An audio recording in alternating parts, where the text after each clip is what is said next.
A friend recently emailed me and asked what it was like writing X Revolution.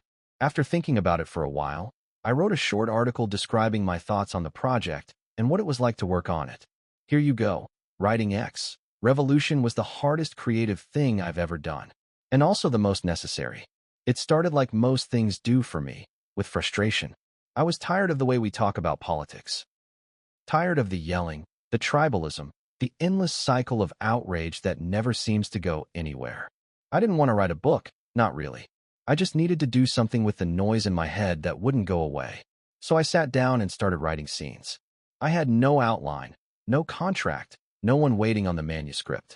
Just this idea about a person who creates a political voice so honest and logical that it starts to spread like wildfire. At first, it felt like therapy.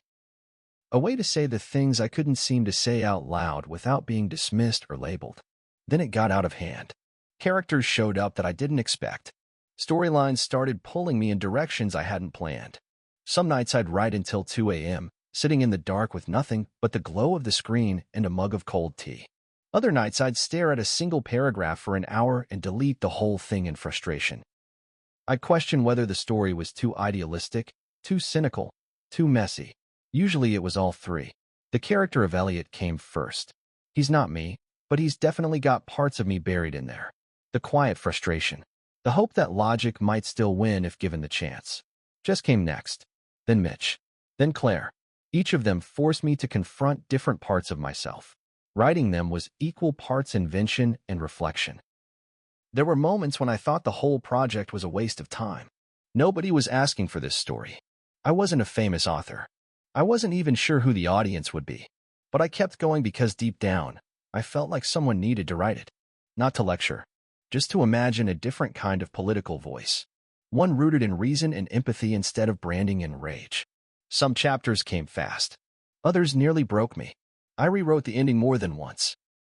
I second-guessed myself constantly. I'd think, is this too dramatic? Too simple? Too much?